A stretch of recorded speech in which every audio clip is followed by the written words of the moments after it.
अय्यूब करमानी कुजा कारून कुजा फिरौन कुजा नमरुद शुदहमा कुजा शौकते शाहा कुजा तख्ते सुलाइमानी चुखतमुल अंबिया हमें रब्तो कसे बाकी नमी मानत बजूज़े ज़ाते मुक़द्दस क़द्र क़य्युम समादानी।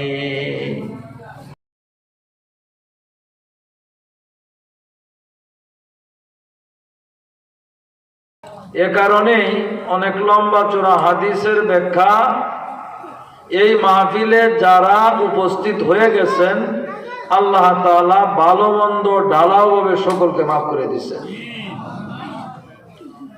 সুতরাং এই সুযোগ যারা আমরা গ্রহণ করতে পারছি এটা আল্লাহর পক্ষ থেকে অনেক বড় নিয়ামত। কারণ শীতটা আজকে কিন্তু বেশি, যারা আসছে না তারা এই শীতের কারণে কিন্তু আসতে পারে নাই। কথা সত্য না মিথ্যা?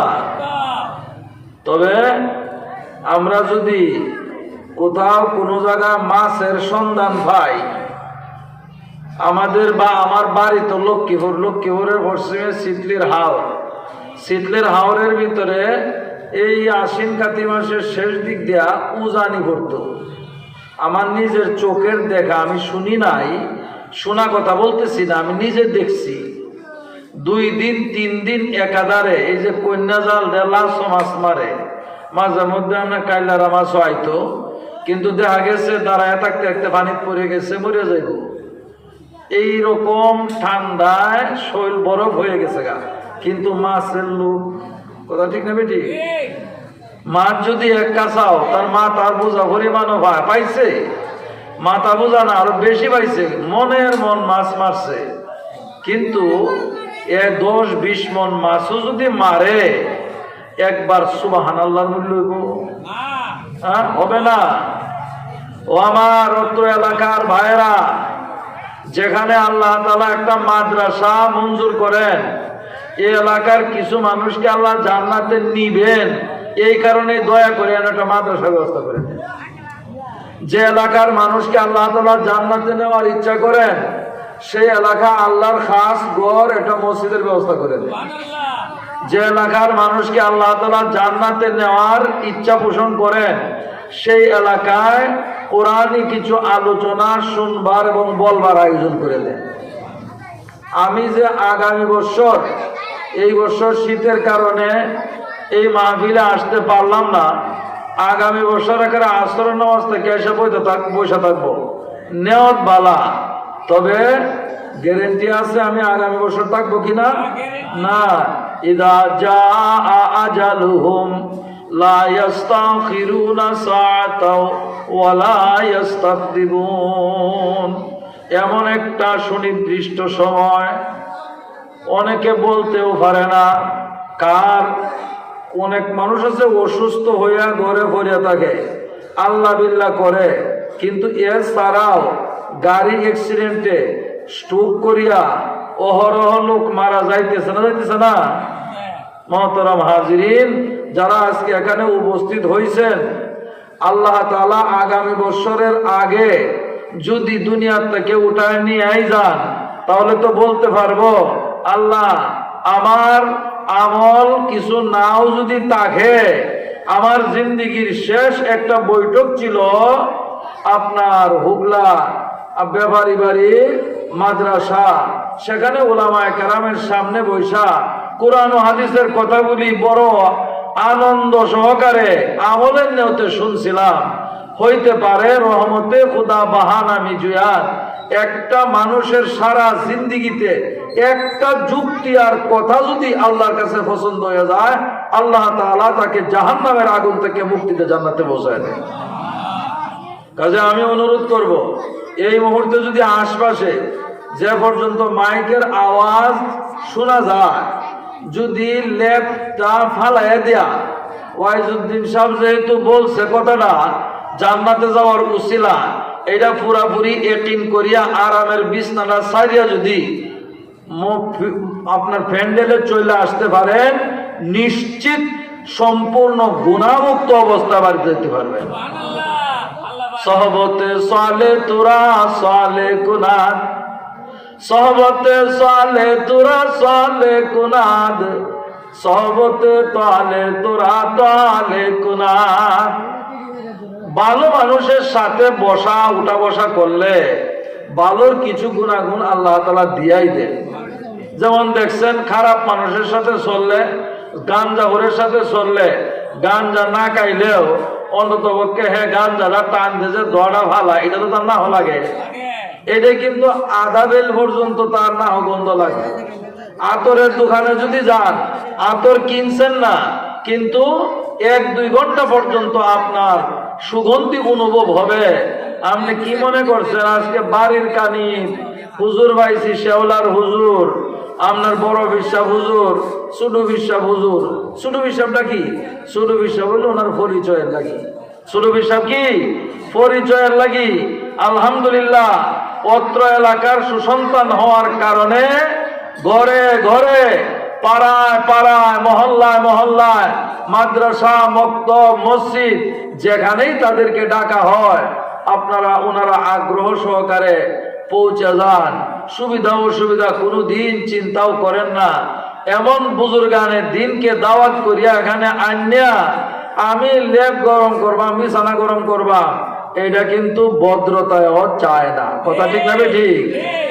আমি দাওয়াত করে আমি আনাইলে কেরের উঠে বয়া দিলাম আর আমি ভালঙ্গ শুয়ে রইলাম, এটা হইল নাকি? অবশ্যই না। আমি অনুরোধ করতেছি, আমি অনুরোধ জানাই, প্যান্ডেলের বাইরে যারা আছেন মেহরবানি করে ভিতরে চলে আসুন। আর 1-2 মানুষও যদি বিছানা ছাড়িয়া চলে আসতে পারেন, তাহলে আপনার উসিলায় সকলের নাজাতের ফয়সালা হয়ে যাবে। 4-5 বছর, করোনার আগের বছর বা 1 বছর আগে গালাগাঁও, এক তো হইলো শীত, আর হইলো আপনি মেঘ হয়ে গেছে। কিরম বুঝুন মানুষের অবস্থাটা? সবার একেবারে 5-10 জন মানুষ সামনে। এই সময় ময়মনসিংহের মুফতি আহমদ আলী সাহেব আসলেন না, কয়েছে দরকার নাই, কেউ রাজকরণের পরিস্থিতি যেহেতু খারাপ, ওয়াইজুদ্দিন সাহেব ডাক দেনে হয় কোনোভাবে মানুষ এটাকে ঢুকে আনতে পারে কিনা। আলহামদুলিল্লাহ, আমার স্মরণ আছে, এই জন্যই বললাম। 2-1 জন যুবক ছেলে, আমি যখন খানা খাই ওয়াজ করিয়া, মাঠ তো আলহামদুলিল্লাহ আধা ঘন্টার সময় ভরে গেছে গা, আর বাকি 2-1টা যুবক ছেলে কইছে, হুজুর যখন ডাক দিছেন এই কথাটা কইছেন, লেপটা তুই আছে আইতার বহে ভাগ্যবান, কইলে পালায় তুই আয় হইস। কাজে এই এলাকার মানুষ তো আরো অনেক সুশিক্ষিত এবং সচেতন এলাকা। গালাগাঁও তো এরকম গালাগাঁও আসলে কিয়া 20 বছর আগে গহরগুড়ি হুজুর গেছিলেন, যাইতে যাইতে কইতো গালাগাঁও নিহি হে জালাগাঁও হে, মানে যাইতে যাইতে শুনলো জ্বালা হয়েছে গা, বুঝছেন না? যাই হোক, আমি শুকরিয়া আদায় করি এই মহল্লাবাসীকে। আপনার হোগলা মাদ্রাসা, হোগলা বাজারেও 2টা প্রতিষ্ঠান, পাশাপাশি বাজারে যে এলাকার মানুষ ওই তারাই কিন্তু বাজারে, এবং তারাই এই গ্রামের বাড়ি ওইটা। এখানেও প্রায় 2-3টা মাদ্রাসা। আল্লাহ তাআলা তাদেরকে সুবুদ্ধি দান করছেন। এই কারণে অনেক গরিব দুঃখী, অনেক এতিম সন্তানকে আল্লাহর কালাম কোরআন শরীফ পড়বার সুযোগ করে দিয়েছেন। আমি মুবারকবাদ জানাই, ধন্যবাদ জানাই।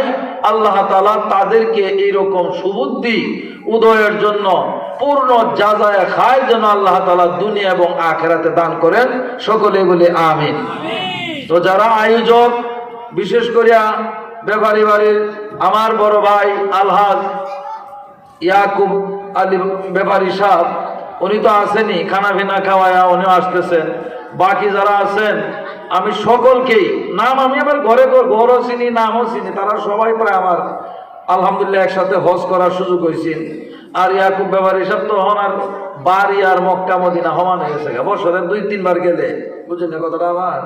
এটা আল্লাহ তাআলা ওনাকে নিয়ামত দান করছে, এরকম খাহেজ দান করছে। কারণ যাওয়ার পিছনে লক্ষ লক্ষ টাকা খরচ হইতেছে, কিন্তু এটাকে তারা বাপ পুতে কোনো বিষয়ই মনে করে না। আল্লাহ তাআলা এই লালসটা যেন মৌতের আগ পর্যন্ত এবং পরবর্তী পরিবারের জন্য থাকে। আল্লাহ কবুল করুন, সকলে বলি আমিন। এটা কইতেন পারেন যে ওয়াইজউদ্দিন সাহেবের লোকে যায় তো হেরো তো কিছু লাভ হয়, এলে দোয়াটা করছে। মূলত এটা না, আমার সাথে না গেলেও অনেক আপনি জানে রাখবেন, এটা কিন্তু সাধারণ কথা না। আল্লাহ রাসূল সাল্লাল্লাহু আলাইহি ওয়াসাল্লাম বলছেন, মান যারা কবরি ওয়াজাবাত লাহু শাফাআতি, যে ব্যক্তি জীবিত অবস্থায় আমি নবীর কবর জিয়ারত করবে, এই উম্মতের জন্য আমার সুপারিশ করা ওয়াজিব হয়ে যায়। আচ্ছা, নবী কোনো বেঈমানের লাগি সুপারিশ করবেন? তাহলে আমরা কে কি হালতে মারা যায় কোনো গ্যারান্টি আছে? উলামায়ে কেরাম বলেন, আমাদের মুরব্বীরা বলেন, এই যে আল্লাহ রসুল বলছেন যে ব্যক্তি আমার কবর জিয়ারত করবে ওই উম্মতের জন্য আমি নবীর উপরে সুপারিশ করা ওয়াজিব হয়ে যায়, এটা ইশারা হইল যে ব্যক্তি আল্লাহ রসুলের কবর জিয়ারত করবে এর মৌতটা ইমানের হালতে হবে। আল্লাহু আকবার। নাহলে নবী সুপারিশ করবেন কেমনে? ঠিক না কথাটা? আল্লাহ তাআলা এখানে যারা আছেন বা মাইকের আওয়াজ যেখানে পড়ছে, জীবনে একবার হইলেও আল্লাহর খাস ঘর খানায়ে কাবার তোয়াফের তৌফিক দান করুন এবং আল্লাহ রাসূল সাল্লাল্লাহু আলাইহি ওয়াসাল্লামের রওজা আকদসে জিয়ারত করার তৌফিক দান করুন। সেখানে গেলে দেখবেন আল্লাহর কি কুদরত। আমি কিন্তু মক্কা বই আমি তো গজল মাঝে মাঝে বানাই।